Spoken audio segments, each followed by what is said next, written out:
So what's your thoughts on term limits? Speaking of being there 20 No, I years. think we should have term limits. I hate that we have to do that, though. I feel like a responsible person, like if I send you into office, I expect you to do it for maybe 8 years or so. And then what I expect you to do is say, okay, I've had my time. Let me go and find my replacement, tap some people on the shoulder, throw my support behind this person and get my people to support this person, if you can find someone. Yeah. And then train them and help them run and help them while they're in office know how to do all these things. And so I think the mentorship role is lost when they're in there for 20 years. Yeah. And I think that it shouldn't be a retirement plan for somebody. It should start at 60 and then be in there at 85. There shouldn't be people regularly dying of old age in office. Right. You know what I Yeah, mean? ending It up just- in nursing homes for a month and you don't even know where they're at, kind of stuff. Well, yeah, because they're so disconnected from the reality of the everyday person still here. Not just because a lot of them have money, so they're disconnected from that reality, but it's like they don't have kids in school. They don't have a stake in the game. They're on their way out. Oh, that sounds terrible, but you know what I'm saying? Yeah. You have more of a stake in the game. You have children. You'll have grandchildren. You have a stake in what happens here, and that's who we need in there. People that are making decisions that impact your life. And so we need regular people in there that are smart and can do the job, but just aren't like just rich people trying to make a name or get power or whatever the other myriad of reasons people go into politics for. Yeah. Which leads to another thing. So Article 5 convention just passed in our state. So what that does, you give me the glassy-eyed look. No, So what never that heard does, of it. okay. So they've been trying to pass this for years. So basically, Article 5, the states can get together. They each send one representative to make amendments. And so the two amendments that we've been pushing for is balanced budget amendment, or at least some sort of fiscal control. This is for our federal government. Some sort of fiscal control and term limits. So there's a normal process of which we've gotten all of our constitutional amendments, but Congress is not going to limit their own power. So the states have gotten together and said, hey, we're $38 trillion in debt and growing quickly. And so Kansas became the 20th state to sign off on that we need this convention. So we got to get to a total of 34 states to sign off that. Then we'll have the convention if that we ever get there. And then they'll write up some bills and then it'll come back to the states and then the states have to vote on and agree and ratify just like they would any other amendment and stuff like that. So I know what you're talking about now, the 20 states thing. yeah, and so it had been a Kansas rule that we had to reach the supermajority to be able to become involved in that, but that went to the Supreme Court this last year, and they said, no, federal constitution overrules state, and so therefore you just have to have a simple majority, and so that passed this year. It doesn't mean anything's going to happen, because again, we've got to get to 34 states nationally, But isn't which it is primarily a Republican thing that is joining in on this? It's bipartisan because people are seeing we're spending $1 trillion a year just on interest on the national debt. If that is really the two things, I hear the Democrats like demonizing that process and the 20 states things, and I have not had a time to fully look into any of it. And that's just what I hear from my circles, because that's the people in my ears.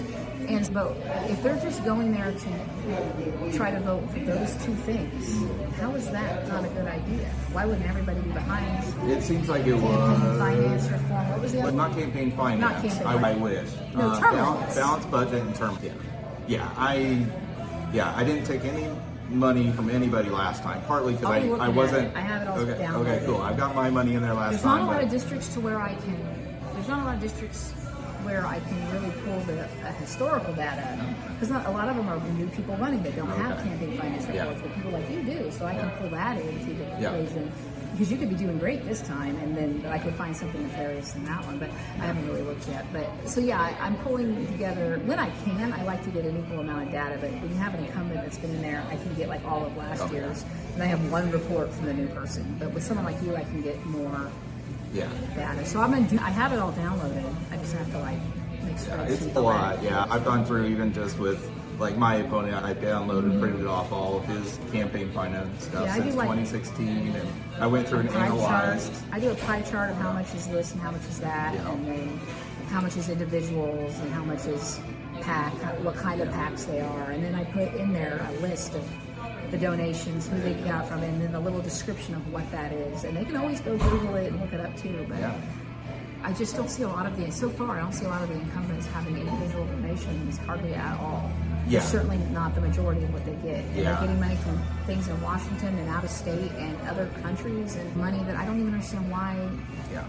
why that organization would be trying to buy political favor at the Kansas House level. Yeah. And then they may not care at all about the Kansas House level, because sometimes, because there's limits on what they can give to somebody nationally, they might be like, hey, all I can give you is 10 grand for your campaign nationally. But what I'm going to do is help all these people below you and fund their stuff. And it helps the whole, again, going back to the letters, it helps your whole party. And if the national party only has to spend money on your campaign because they don't have to carry about those people now because they're all well funded, then It takes the burden off the party. it takes burden off the party if somebody else is paying for all those So guys. they can focus on sending bombs Yep. places. Yeah, I know. I see. This is one of those things I know is all connected, but I haven't really quite figured out how. Yeah. And I'm just like, what? And then I end up researching it, and you just save me some time. Do the numbers. See I what the will. numbers say. No, I I'd definitely be do very the, excited. I'll to see definitely that. do the numbers Yeah. and do the data, but as far as the why Yeah. they would take those people's money at the Kansas House level, Yeah. it seems weird to me. But that makes more sense, that they're supporting they're helping support the foundation so that people at the top. And going back to the marijuana thing, at least all the ones I've seen all take money from the beer distributors. The liquor people, the Beverage Yeah, Association. the ones that would be competing against marijuana. Beverage Association and the automobile dealer people and That automobile. one seems so weird. No, Like, that's that what's about? keeping us from getting high-speed rails or public transit Okay. because they can't lose their cars. Yeah. And so it's holding us back because we are so car dependent. And once again, just focusing on reality is that we only have a finite amount of resources to fuel these things. And even if we're plugging them in, we're still using those finite resources. So we have got to figure out a way to consume less energy. Yeah. It's not just about building more energy or what kind of energy we're going to use. We have to stop using so much. And our cars use a lot of that renewable energy, like non-renewable energy. So I really want a high-speed rail. I go to Wichita, Topeka a lot, Yeah. and I just went to Hayes. And I have to That's do all work in the car boring. on my phone, and I Oh, can't have my God. laptop. Yeah. And my husband's driving anyway, and I'm getting car sick. And I'm like, if I could I would pay $20 to just one way to go to Wichita and back. If I could just sit here for an hour and just do work on my computer and not have to worry about the road or bumps, or I could just get up and use the restroom right there. It would connect the rural areas and make people be able to live there and afford to come to Topeka for their job. Yeah. And not have to look at going, or even in Topeka. I've been trying to find a job here since I moved here, and I'm going to have to go to Lawrence or 30, 40 minutes away even from Topeka to get a job that I want or that pays me. And so if we had a high-speed rail, it wouldn't be that big a deal if I had to go work over in Johnson County. Just jump on the train like they do from Philadelphia to New York. Yeah. Yeah, because right now we've just got the one Amtrak a day, and that thing's never on time. There's no buses, and the public transits are terrible at the city levels, and I don't know how you need buses. I don't know if you really need buses out in Wamego. No, But it they would do be- have them in Manhattan. quite It'd a be bit, nice so. to have some way for them to get connected to the rest of the states that isn't their car. And it's something that we need to start thinking about now, because eventually it's inevitable. It's just a fact that we will run out of the ability to use these things. And if we don't have something to replace them, it's going to be a real problem. And what we need to replace them is a huge infrastructure that's going to take a long time to plan and pay for. So I really want people to start thinking about that now. We may not get a high-speed rail in Kansas in my time, but if we could just get it before I die and I could just do one ride with my great-grandchildren, it would be enough. There you go. But I think we can end there. Very cool. But yeah, this was great. I